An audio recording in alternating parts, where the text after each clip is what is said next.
Inkasukulu, echa. Inkasukulu, echa. Inkasukulu, echa. Conte initiatique Congo, la légende du chien qui méprisait la mangouste. Le chien, la mangouste, le crapaud et le perdreau et le perroquet se réunirent pour le négoce. Allons, dirent-ils, partons faire du commerce. Ils firent d'abord provision de nourriture, puis se mirent en route. Mais la contrée où ils allaient négocier était fort loin. Quand ils arrivèrent au milieu du pays, leurs vivres furent épuisés. Arrivés à l'emplacement d'un ancien village, le perroquet aperçut un palmier, un régime encore vert. « Attendons tous ici, dit-il. Ce régime dans le palmier, lorsqu'il aura mûri, moi j'en mangerai les fruits, alors nous partirons. » Ils s'approchèrent et restèrent là 3 mois, peut-être. Quand le régime eut mûri, le perroquet mangea le fruit et proclama « En avant !» Ils partirent.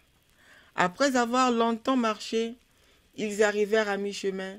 La perdrix dit « Brûlez-moi cette brousse, la première pluie va tomber.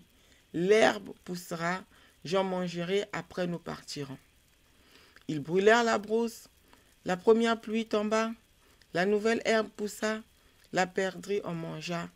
Ils se mirent en route. Ils marchèrent longtemps. Le crapaud dit « À mon tour, coupez-moi ce chêne. Quand il sera pourri, les termites l'attaqueront. Moi, je mangerai les termites et puis nous partirons. » Ils abattirent le chêne, l'arbre pourrit. Les fourmis blanches y creusèrent leur galerie. Le crapaud mangea les fourmis. Nouveau départ, nouvelle étape. Arrivé à mi-route du trajet restant, la mangouste de déclarer « À mon tour cette fois, flambez-moi cette brousse, les tendres roseaux les verront, j'en mangerai. » La brousse incendiée, les tendres roseaux poussèrent. Quand la mangouste en eut mangé, « En route !» dirent-ils. Ils partirent, parcoururent un bon bout de chemin, arrivèrent loin. Inkasukulu, echa. Inkasukulu, Inkasukulu. Le chien dit, c'est mon tour. Ramassez du bois, vous tous. Moi, je vais chauffer mon museau près du feu. Lorsqu'il sera sec, nous nous mettrons en route. Comme cela, nous aurons eu tous notre part. Les autres répliquèrent, ça va, reste-toi, père chien, nous allons chercher du bois. Le perdreau et le perroquet convinrent, et là, nous deux, allons chercher du bois de notre côté. Séparons-nous des autres pour chercher du bois. La mangouste et le crapaud suivront leur propre route, recueillir du bois à brûler. Lorsqu'ils eurent rassemblé leurs fagots de brindilles, ils revinrent, édifièrent un gros bûcher, et voici que le feu abondait vraiment. Il pétillait, les flammes étaient intenses. Ils crièrent « Hé, père chien, viens chauffer ton nez !» Le chien s'approcha, s'accroupit près du foyer, et d'entretenir un feu abondant. Le nez sécha. Mais tandis qu'il regardait d'un autre côté, le chien lécha son museau, il recommença à couler. Eux de leur côté s'acharnaient à redoubler le feu, mais le nez du chien ne voulait pas sécher. Eux de s'écrier, depuis que nous avons commencé ici, nous avons beau chauffer, chauffer, chauffer. Le museau du chien, quant à sécher, il s'obstine à ne pas sécher. Il ne fait que couler, couler, couler. Nos têtes nous font mal à force de ramasser du bois. Inkasukulu, Inkasukulu, Inkasukulu. La perdrix et le perroquet se concertèrent en particulier. Le perroquet, écoute maman perdrix, prenons la fuite. Disons-le à la mangouste et au crapaud. S'ils ne nous écoutent pas, nous filerons nous deux. Le crapaud et la mangouste arrivèrent, ils furent tous réunis. La perdrix leur déclara: vous les anciens, le nez de notre maître chien, nous l'avons chauffé, chauffé, chauffé. Aujourd'hui, voilà 2 mois que cela dure. Et ce sacré nez ne veut pas sécher. Alors nous resterons ici. Filons, nous avons faim, très faim même. Les vivres sont épuisés. La mangouste dit: allons demander au chien. S'il fait difficulté, alors nous décampons. Les autres, bien sûr, en avant chez le chien. Ils allèrent et dirent au chien: maître chien, cesse cette comédie. Maître chien: et pourquoi donc? Nous tous, lorsque nous sommes venus en chemin, n'avez-vous pas eu votre matière de fer? Toi, perroquet, tu as mangé des noix palmistes. Toi, perdrix, tu as mangé des jeunes pousses. Toi, crapaud, tu as fait abattre un chêne. Et quand il fut pourri, tu as mangé les termites. Toi, mangouste, tu as fait brûler la brousse. Tu l'as fait brûler jusqu'au ras du sol. Et lorsque les roseaux se sont levés, tu en as mangé. Et maintenant, nous partirons. Et moi donc? Chauffez-moi le museau, qu'il sèche. Alors nous nous en irons. Tant que mon nez ne sera pas sec, personne ne partira d'ici.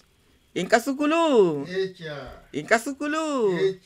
Inkasukulu! La perdrix et le perroquet s'écrièrent: et la mangouste et le crapaud, nous avons des vivres, tout est fini. Hein? Nous resterons ici. Quiconque reste ici, qu'il nous regarde partir.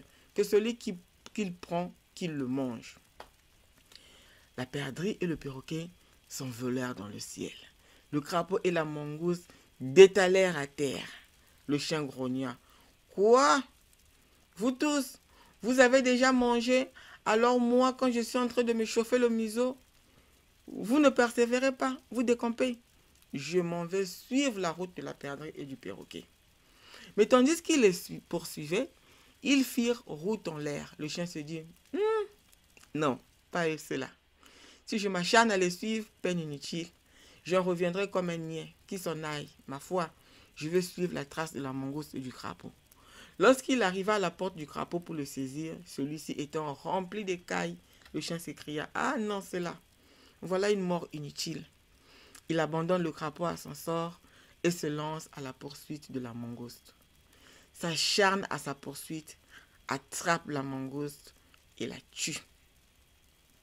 Inkasukulu! Inkasukulu!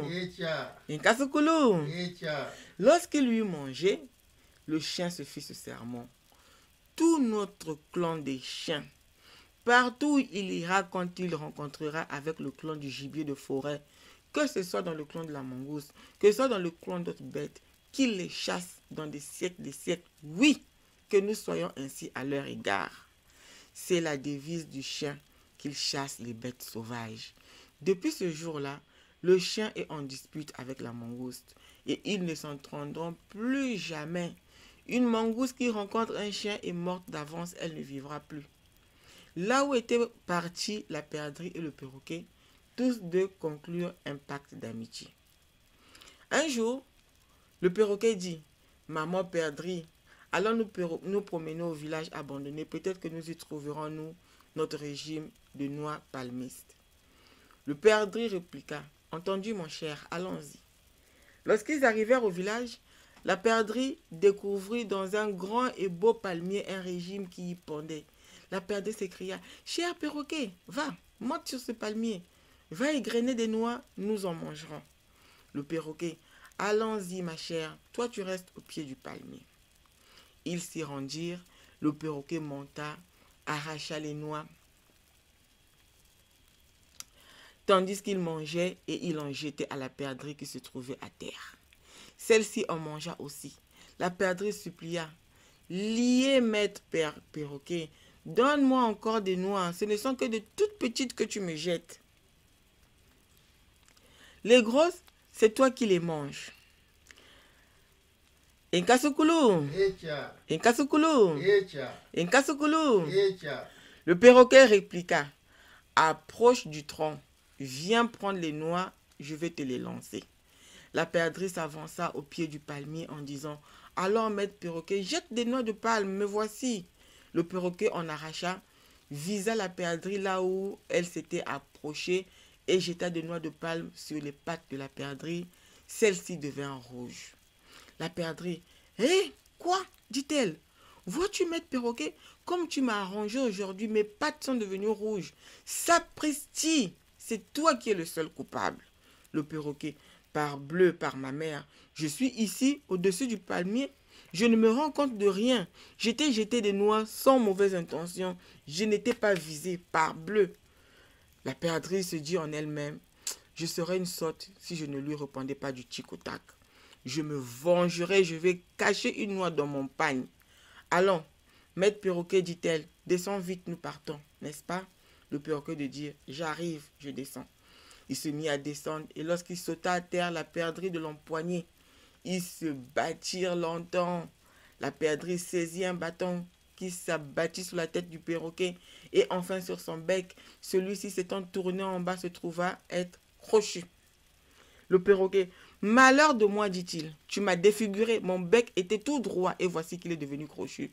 Oui, aujourd'hui, toi et moi, à cause de cela, nous mourrons ici. Et ils s'empoignèrent bien longtemps. À un moment donné, la perdrix, fouillant le pli de son pagne, il saisit une noix de palme. À cette vue, le perroquet prit la fuite. Mais la perdrix lança la noix de palme dans la direction où le perroquet s'enfuyait et la noix de palme, en rebondissant, toucha la queue du perroquet. L'extrémité en devint rouge. À la suite de cette bataille, ils se séparèrent. La perdrix dit, « Toi, maître perroquet, tu as rendu mes pattes rouges. Désormais, nous ne nous promènerons plus par les mêmes chemins. » Le perroquet de son côté jura, « Toi qui as rendu ma queue rouge et mon bec crochu, désormais c'est la mort entre toi et moi. Toi tu mangeras de ton côté, moi j'irai du mien. » Depuis ce jour-là, le perroquet et la perdrix se sont séparés à jamais. Ils ne se promenèrent plus ensemble par les mêmes chemins. Ingeta, Ibobo, Ibobo. Musikongo kawilila musi yuda yoko.